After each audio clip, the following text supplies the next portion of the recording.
Um, so I'm gonna have to like try to get through this without getting teary. But for me, it really is about hope.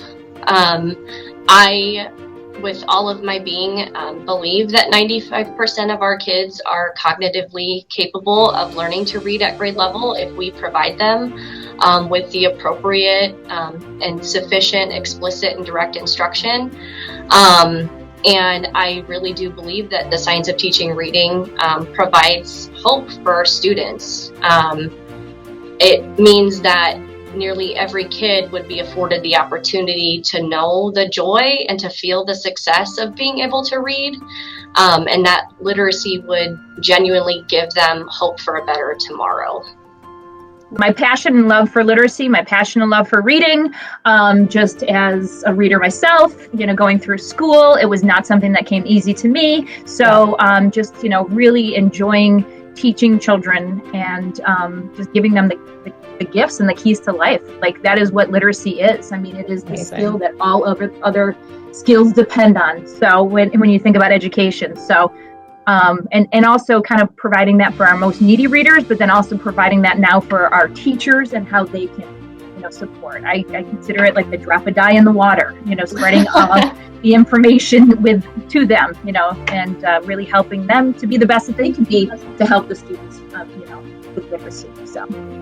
So the science of reading for me is recently, it's becoming more like my North Star because it's guiding me to give the best that research has shown for my students.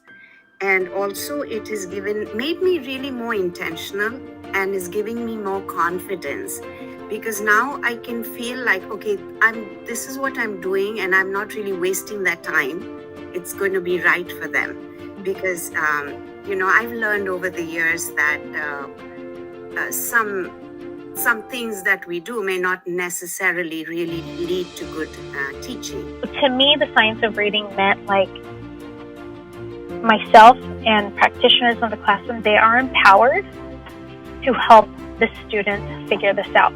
Get them in this club of like the decoders, right? Get them in on this code to unlock what, reading is, and make sure that the instruction aligns with evidence. Like, to me, it was like I went from feeling so overwhelmed and like, oh gosh, how am I going to tackle this problem, to really being empowered because now I knew what I could do. Yeah. This is like brain science. Like, I can do this. Like, I really felt empowered once I knew that. So that's what it means to me. After Christmas time, a lot of my students were still struggling with letter sounds and with blending, and I would stress about it constantly until that last month of school, and then finally it like start clicking with them, and I'd be like, oh my gosh, finally, and then I could like breathe a sigh of relief that they were finally getting it. Mm-hmm. Now that I've been using science of reading, I feel confident that they're going to get there, that there's a process, and I trust it.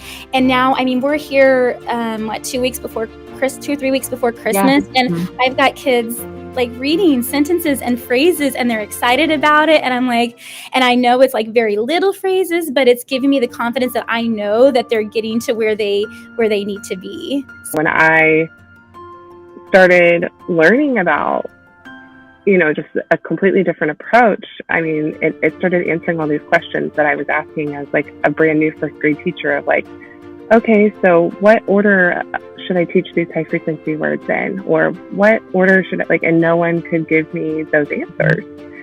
And I just feel like I've kind of unlocked Pandora's box, and I see all of this potential where it's like, oh, like it's not any of these other reasons. Sure, they all have their factors, but like really if we could just address our core and align our teaching practices, like then our students can feel success and our teachers can feel success.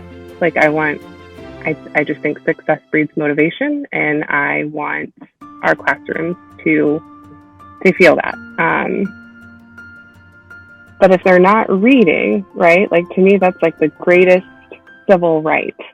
Right. And if we're not providing them that, I can't sleep at night. I get teary-eyed. Like, I've got 28 schools in my district, thousands of kids. Yeah.